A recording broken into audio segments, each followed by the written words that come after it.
시간 우리들에게 주시는 하나님의 말씀은 고린도전서 3장 16절에서 17절까지의 말씀입니다.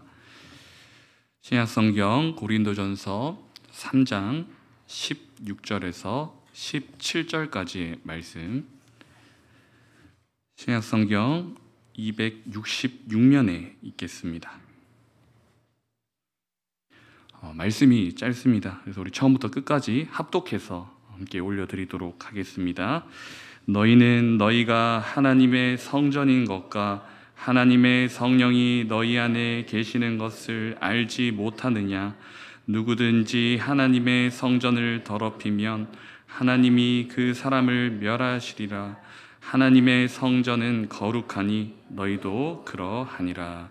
아멘. 오늘 본문은 우리가 너무나도 잘 아는 말씀이지만 동시에 우리들에게 도전이 되는 말씀이기도 합니다. 너희는 너희가 하나님의 성전인 것과 하나님의 성령이 너희 안에 계신 것을 알지 못하느냐.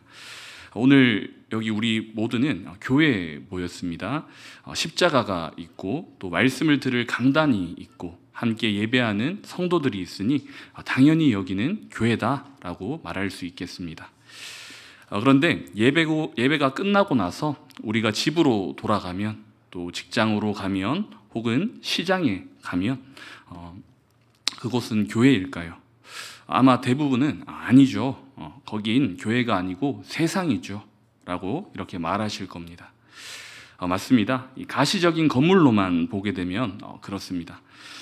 그런데 성경은 우리의 그 생각과 전혀 다른 말씀을 하고 있습니다. 너희가 성전이다. 너희 안에 성령이 계신다. 다시 말하면 우리가 앉아있는 이 예배당이 교회인 것처럼 여러분 자신이 곧 교회라는 것입니다. 교회는 건물이 아니라 성령이 거하시는 하나님의 그 백성들이라는 것이죠. 이것이 오늘 우리가 붙들어야 할 말씀입니다. 잘 아시겠지만 먼저 우리는 이 성경에서 말하는 성전의 의미를 다시 한번 살펴보십시다. 구약시대 때의 성전은 하나님을 만나는 그러한 장소였습니다. 솔로몬이 성전을 건축했을 때에 이스라엘 백성들은 정말 감격했었습니다. 왜냐하면 하나님이 그 성전에 임재하셨기 때문이죠. 성전은 하나님을 만나는 특별한 장소였고, 또 그래서 이스라엘 백성들은 성전을 중심으로 그렇게 삶을 꾸렸었습니다.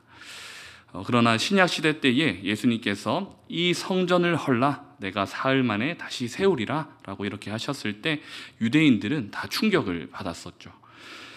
예수님은 그 눈에 보이는 건물 성전을 그렇게 말씀하신 게 아니라 자기의 몸, 곧 십자가에서 죽으시고 부활하실 자신을 가리켜서 말씀하신 것이었습니다. 그리고 예수님의 부활 이후에 성령님께서 그렇게 임하시자 이제 성전은 건물이 아니라 성령이 거하시는 성도가 되었습니다. 바울은 그래서 담대하게 말합니다. 너희가 성전이다. 하나님의 성령이 너희 안에 계신다라고 말이죠. 이것은 그냥 신학적인 그러한 개념이 아닙니다. 오늘 저와 여러분들의 그 정체성이라고 말할 수 있겠습니다. 우리는 예배당 안에 있을 때만 교회가 아닙니다. 예배가 끝나고 세상으로 나아갈 때에 우리가 가는 곳마다 우리가 바로 교회인 것이죠. 그렇다면 우리가 성전이라면, 우리가 교회라면 그리스도인의 정체성은 무엇이겠습니까? 다들 말씀을 잘 들으셔서 이것도 아시겠지만 그리스도인이라는 이 말은 안디옥에서 처음 생겨났습니다. 초대교회 성도들이 모여서 살 때에 그들의 말과 행동이 예수님을 닮아 있었기 때문에 사람들이 그들을 향해서 그리스도인이라고 이렇게 불렀던 것이죠. 그 뜻은 그리스도의 사람이라는 뜻이죠. 우리가 어떠한 국적에 속해 있는 사람들을 부를 때에 무슨 인, 예를 들어서 이집트의 국적을 가진 사람이라면 이집트인, 또 핀란드에 속해 있는 사람이라면 핀란드인, 또 우리는 한국 국적을 가지고 있으니 한국인이라고 보통 그렇게 얘기를 하죠.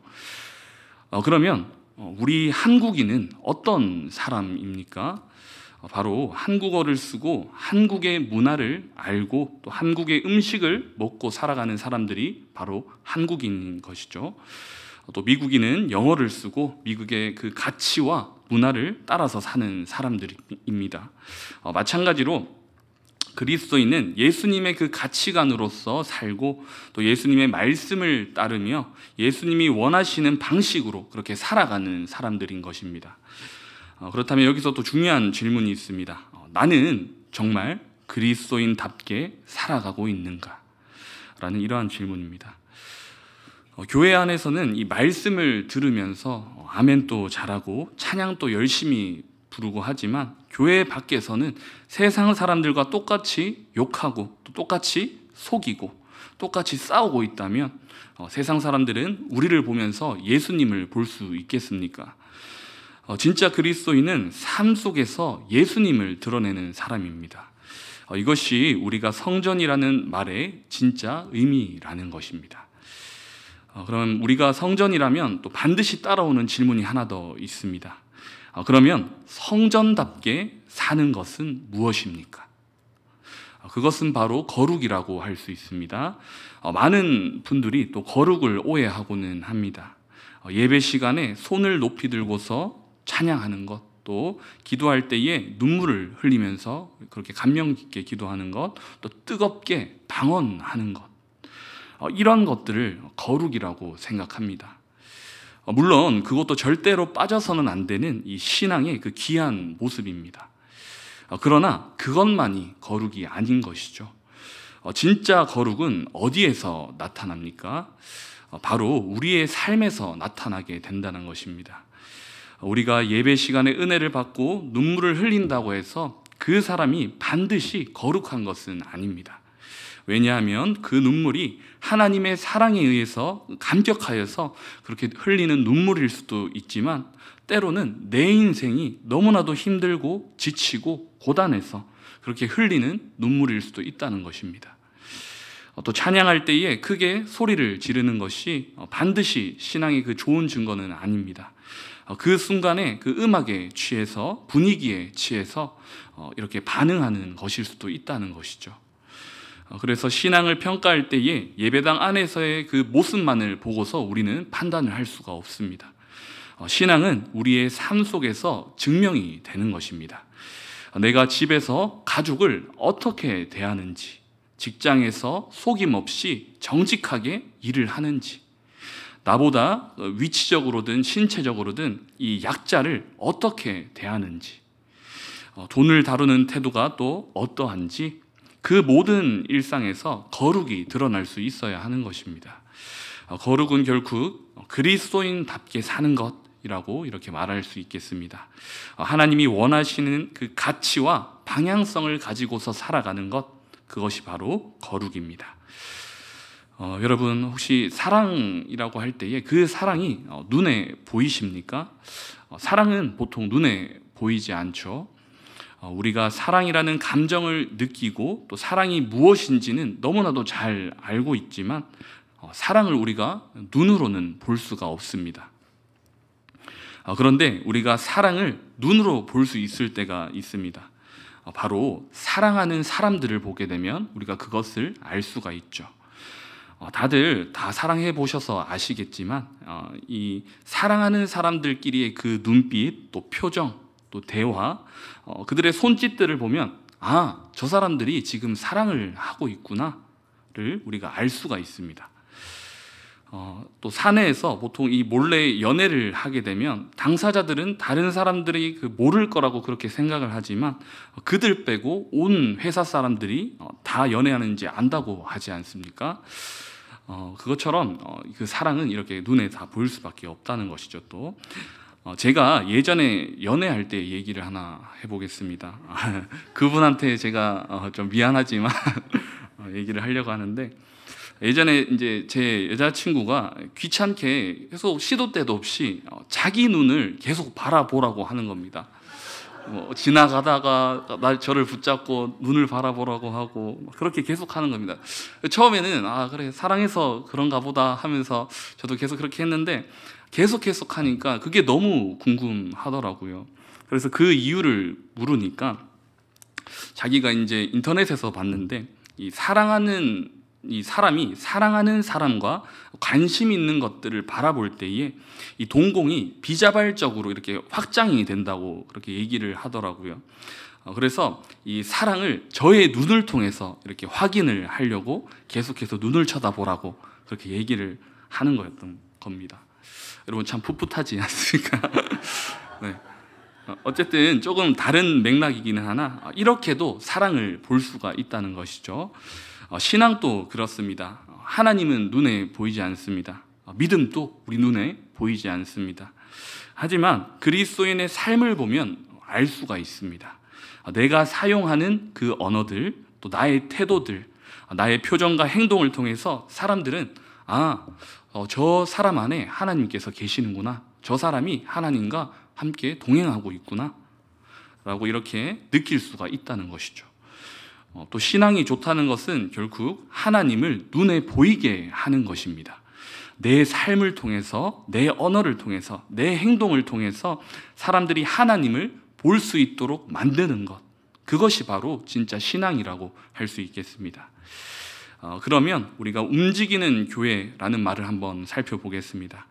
그것은 단순히 교회 안에서만 예배드리는 공동체가 아니라 세상 속으로 흩어져서 하나님을 드러내는 성전인 것입니다. 눈에 보이는 교회 건물은 사람들이 와서 예배를 하고 위로를 받는 곳입니다. 그런데 움직이는 교회는 정반대입니다. 내가 성전이 되어서 세상 속으로 나아갑니다. 그리고 나를 만나는 사람이 나를 통해서 하나님을 만나고, 나와 대화하는 사람이 나를 통해서 위로를 얻고, 또 내 삶을 통해서 복음을 볼 수 있게 되는 것입니다. 우리가 직장에 있을 때에, 또 가족과 함께 있을 때에, 이웃과 만날 때에 나의 존재 자체가 하나님의 성전인 것입니다. 그래서 내 말 한마디, 내 태도 하나가 곧 복음의 향기가 될 수 있습니다. 이제 교회는 주일과 수요 예배, 금요 예배 때만 우리가 모이는 공간이 아닙니다. 우리가 월요일부터 토요일까지 그 살아가는 그 모든 삶의 자리가 곧 교회인 것입니다. 여러분이 성령이 거하시는 그 성전이기 때문이죠. 우리가 움직이는 교회로서 살아가는 것을 저는 세 가지로 정리하고 싶습니다. 먼저 말이 달라져야 한다는 것입니다. 성도는 같은 말을 해도 다르게 해야 합니다. 불평 대신에 감사, 저주 대신에 축복의 말을 해야 합니다. 직장에서, 가정에서 아이고 죽겠다, 망했네 라는 이러한 말보다 감사합니다, 이것이 은혜입니다 라는 그러한 말을 더할 수 있어야겠습니다. 우리의 언어가 곧 성전의 언어가 되어야 한다는 것입니다. 그리고 태도가 달라져야 합니다. 세상은 경쟁합니다. 서로 밟고 올라가야 한다고, 최정상에 올라가야 한다고 그렇게 가르칩니다. 그러나 성도는 섬깁니다. 양보합니다. 예수님께서 십자가에서 보여주신 그 섬김의 태도를 따라가는 것이 바로 성전의 삶입니다. 마지막으로 관계가 달라져야 합니다. 세상은 자기중심적입니다. 그러나 성도는 남을 존중하고 사랑합니다.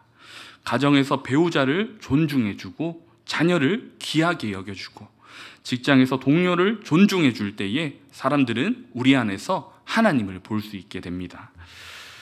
말씀을 맺겠습니다. 우리는 건물만 교회라고 부르는 그러한 시대에 이제 살지 않습니다. 성경은 분명하게 말씀하고 있습니다. 너희가 하나님의 성전이다. 성령이 너희 안에 거하신다. 그러므로 우리가 오늘 예배당 문을 열고 나설 때에 교회가 끝나는 것이 아닙니다. 오히려 교회가 세상 속으로 파송되는 그러한 순간인 것입니다. 우리가 곧 움직이는 교회입니다.